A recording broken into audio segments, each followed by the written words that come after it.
uyu w'Imana igenekerezo rya 16 Myandagara umwaka wa 2026 haruguruwe yubile y'imyaka 100 ya paruwase yitiriwe Umweranda Eduardo yo mu Bukeye. Ibirori bikaba vyatanguwe n'urugendo ruva ku kigo c'abasaseredoti rwerekeza ingoro y'Imana. Ibirori bikaba vyari birongowe na Musenyeri Gervasi Banshimiye-Ubusa, umwepiskopi mukuru wa diyoseze nkuru ya Bujumbura.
Imbere yo kwinjira mw'isengero, umwepiskopi mukuru wa diyoseze nkuru ya Bujumbura akaba yabanje guhezagira umusaraba wa yubile, yongera arugurura umuryango wa yubile w'imyaka 100.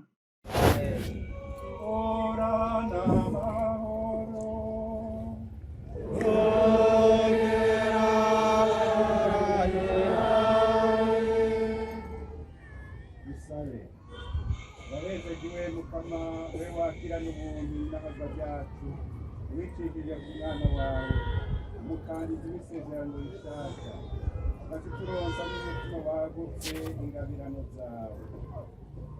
Uraguhereje rero uyu musaraba n'uyu mwango wa yubile kugusomera no kugusenga tuhisabishije Yesu Kristo Mukama wacu.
Pasiteri Gervase Banshimiye-Ubusa akaba yasavye abanyabukeye kumenya no gusenga Imana y'ukuri. Ndabatumiriye cyane cyane kuzozirikana mugashimika ibwirizwa rya mbere, kumenya no gusenga Imana imwe rudende, Imana y'ukuri. Erega muri ibi bihe hari abasigaye bibwira ko igikuru ari ugusenga, ntibamenye ko igikuru nyabona ari ugusenga Imana y'ukuri. Kuko gusenga ko abantu bose bamwe basenga, uretse ko hari abasenga ibitari byo, bagasenga ibigirwamana. Igikuru rero ni ugusenga Imana imwe rudende kandi y'ukuri. Nicyo gituma ndabahimirije ngo muze mubandanye wa mugambi mwambarira wo kurondera gutunganya ibyangombwa byose kugira ngo iyi paruwase yitore isubire tubyarire n'imiburiburi mu duparuwase tubiri dushasha.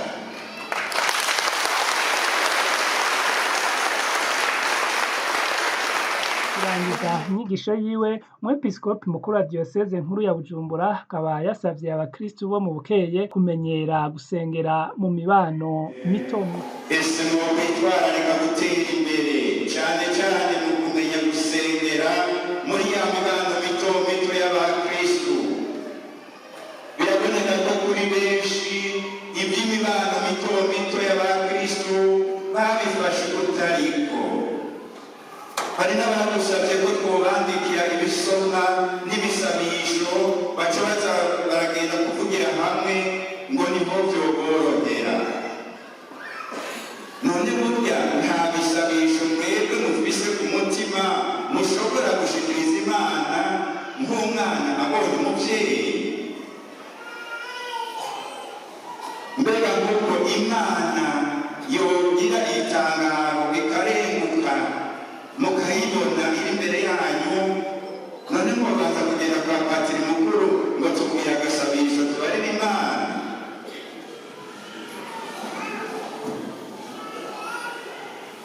Burya rero mu mibano mito mito twabwirizwa gusenga ukundi. Paruwase yitiriwe Umweranda Eduardo yo mu Bukeye akaba yaramenyesheje igihugu c'Imana imigambi mikuru mikuru bazorangura muri yubire y'imyaka 100. Abanyesha imigambi mikuru mikuru dutegekanya muri uyu mwaka wa yubire kugira ngo mwese mubandanye mwishigikira haba mu bisabisho no mu ntererano zanyu zigizwe n'amafaranga canke ibikoresho, gutyo dushobore kuyirangura neza. Iyo migambi iri mu bice bitatu. Bwa mbere hari ibikorwa by'ubwubako bibandanya, uburaro bw'abasaseredoti turarangiza, gusiga iyi ngoro y'Imana, guca imifurege iyikingira ibyo bita trottoir, gushiramo imireko y'amazi gutiere. Hari kandi gushinga icibutso c'umuvunyi wa paruwasi. Hazoba kandi kubandanya dutegura ishingwa rya paruwasi nshasha i Nyamirambo, kuko twavyumvise kizoba icamwa c'iyubire. Mbere ibicapo n'ibiharuro vy'ibikenewe vyaramaze gutunganywa, woshima guterera yobitumenyesha tukaheza tukabimuha. Ubugira kabiri ni ukwitegura ku mutima kugira ngo dusubire kuwuzura n'Imana yacu. Hari rero abakristu barenga 1200 bariko baritegurira kunagurwa muri mutima mweranda. Ico ni igikorwa. Ariko kandi harandikwa abazohimbaza yubire ku buryo budasanzwe. Yubire y'imyaka 25, 50, 75 babatse baronse ibatisimu canke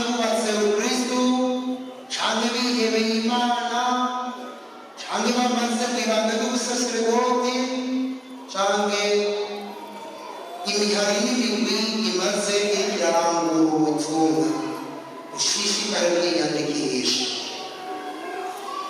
Turiko kandi turigisha abavukanyi bacu b'abatwa barenga 400 bariko bitegurira guhabwa amasakramentu kugira ngo dusangire urugendo rwa yubile kandi bafise umuvuduko mwiza cane.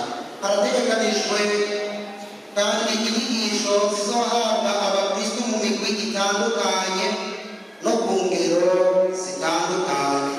Nitwabatera akamo muzoze mwitaba mu migwi rero muzoba muhamagaweho. Harategekanijwe n'ingendo nyeranda mutumbereye ingoro y'Imana kandi bwana mwabonye twatuve imiryango usize neza, umuryango wose tuzokwinjiranamo ni mweranda, tuzogabana ibyiza n'abazoba baciye mu rugendo. Twabisabye kandi umwepiskopi yabidusiguriye bihagije, namwe nzobibasigurira. Harategekanijwe kandi n'igisabisho ca Yeriko kugira ngo kidufashe gusenyura ibitabereye na cane cane vya bintazi bitubuza gusenga Imana y'ukuri nk'uko Mwungere yatwibukije ko twoshingira rwose kuri ririya bwirizwa nyambere tumenye Imana dusenga iyo ariyo. Inyuma ya Pasika y'umwaka uza hazoba imigigwa y'ukumvirizwa byo twita ekuti, habe umwanya wo gusubiza hamwe reconciliation, kuko ibyo twaciyemo muri iyi myaka 100 ngaho bukeye murabizi kunsumbya. None igihe kibereye cyo gusubira kwiyunga, gukomeza bwa bundi urukundo tubone kuzababwira neza ibyo byiza by'Imana girageze intambuko ya mbere canke umugigwa wo dufasha mu gusubiza hamwe. Hazoba rero guhabwa isakaramentu ry'igihombo twitonda tutibuka, zoca ku basubizayo yose kandi twitonze. Ivukira muri ngaha namwe tuzobasabira umwanya wanyu w'umwiherero hariya mu kigo ca Foyer de Charité Bujumbura kugira ngo namwebwe mubone ko turi kumwe. Bwa nyuma bwa gatatu tuzokenera uburyo kuvuga amafaranga menshi yo gutegura umunsi mukuru, dutegura agatutu tujye tunywe. Batubwiye ngo tuyigende tuyigerera, ariko kandi hazokenerwa n'uko vuba twitegurira umwambaro wa yubile tube twambaye kumwe ababishoboye. Ibikuru bikuru n'ibyo. Ya misa irangiye Action Vibe TV ikaba yaraganiriye n'abakristu bo muri paruwase ya Bukeye ati nakanyamuneza kandi bagiye kwitegura ku mutima no ku mubiri. Tubanze gukengurukira Imana mushobora byose yo iduteye iteka nyamukuru yo kuba yaturungikiye nyakubahwa Musenyeri ngo ashike ngaha mu Bukeye aze gutera iteka cyane cyane ryo kutugurira yubile y'imyaka 100. Imana Maria Fiora muri komine Matongo ku mutumba wa Murambi gacimbiri Karume. Twebwe tubanze gukenguruka iteka Imana duteye kuba dushitse ku isaha tukibazima, ndetse tukaba tugira tuje muri yubile y'imyaka 100 paruwasi yacu imaze ko gushima n'ugukengurukira Imana. Natwe nk'abakirisu bwa mbere turiko turitegura mu bikorwa byo gufasha paruwasi yacu kugira ngo zitere imbere. Turiko turitegura no ku mutima no ku mubiri kugira ngo Imana ininahaze tugire Kristo. y'abateguye urubanza rw'iyugururwa rya yubile y'imyaka 100 umupfasoni Ciza Leonsi akaba yarakengurukiye abari ngaho yongera arabashikiriza urukanywa bari mu gatutu gahimbaye. Nshima ku izina y'abakirisu ngaha mu Bukeye kungene mwaje kudutera iteka kandi mukanatugabira mukadushira mu mihango itandukanye. Mwatwigishije ijambo ryiza cyane usanga turi abakristu amara mwatwumvishije yuko yego turava ko dusenga mwaduhamagariye gusenga Imana nyakuri. Rero sivuga byinshi aha nari mpagurutse kandi kwerekana umunezero aha mu Bukeye dufise twese sagaseseshwa rumuri. Hanyuma nk'uko umubyeyi wa paruwase abivuze nagufashije guha ikaze umwe wese ari ngaha ashike yiyumve kandi nkashikiriza na runo rukanwa cyane cyane mpamagarira nyine abari mu bigega nk'uko Bukeye isanzwe yakira neza n'uno munsi nitwikure kw'iryo zina twikure kwako gateka twabakira abashitsi umwe wese yiyumve yisange aho mu guheraheza nongeye gushima shimira umwe wese ari ngaha ari abavuye kure si kuvuga barinze gufata imiduga gusa no mu mitumba hirya no hino aba bose bariko barashaka kumenyekanisha n'amakuru bose bazindutse canke n'uwo munsi bawuraje ku mutima. Nico gituma yemwe savye amaboko yanyu ibiganza byanyu kugira ngo tubakengurukire.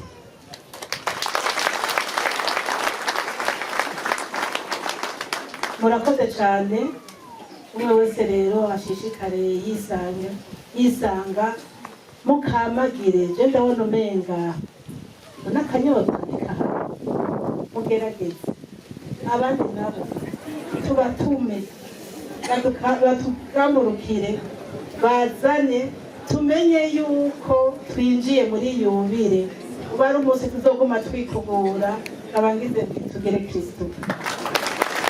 Y'abaserukiye intwaro musitanteri wa komine ya Muramvya akaba yarashimye ukuntu iyo Eklezia Katolika ikoranye n'abajejwe intwaro ibintu bica neza. Tuvuga yuko ari umunezero udasanzwe muri komine ya Muramvya kuba uyu munsi twagize runo rubanza koje nama ndabivuga turavye abantu ingene twitwara ingene tugoye iyo hatariho abakozi b'Imana bavura imitima yacu biba byarayangaye abantu batugora agahembe basenga aribo badasenga ari ingwara zikomeye cyane. Rero ubu abakozi b'Imana turabashimira cyane kuko hari imitima imwe imwe muhumuriza bagombye kuduga hejuru bagira ibigabanuka. Hariho natwe mu ntwaro tutatworoherwa kuko mudushikira mwaciye imbere y'abakozi b'Imana. Rero muhangame mukomere kwibanga kugira ngo abenegihugu nabo baronke ijambo ry'Imana neza kuko ijambo ry'Imana niryo ritunga umuntu kandi umuntu akabona guca bugufi akabona guheba bya bindi byose. Ate ijambo ry'Imana ntivyokunda urabona umuntu atagombye guhereza Imana uyu munsi ariba akaja mu gasho agafungurwa agasubirayo bagakora ibyaha bitandukanye mugabo ijambo ry'Imana bahuye n'uwo muntu arahinduka. Mwebwe mufise uruhare rukomeye mu gihugu mu ntara komine ari naco gituma dutegerezwa gukorana tugashigikirana mw'ibyo kugorora abantu. namwe bagenzi bakunzi ba Action Vibe TV, iteka ryawe, iteka ryaje, iteka ryacu, ukwemera kuvyara ubuzima. Bakengurukire mwebwe mwese mwakurikiranye ino yugururwa rya yubile y'imyaka 100 ya paruwase yo mu Bukeye. Ukaba wahimbawe, ntugende udafyonze kuri sabone canke ngusangize ino nkuru abanyabukeye. Olivier Ntwari mwari kumwe, tukazosubira mu bindi biganiro vyo hanyuma. Gira iteka.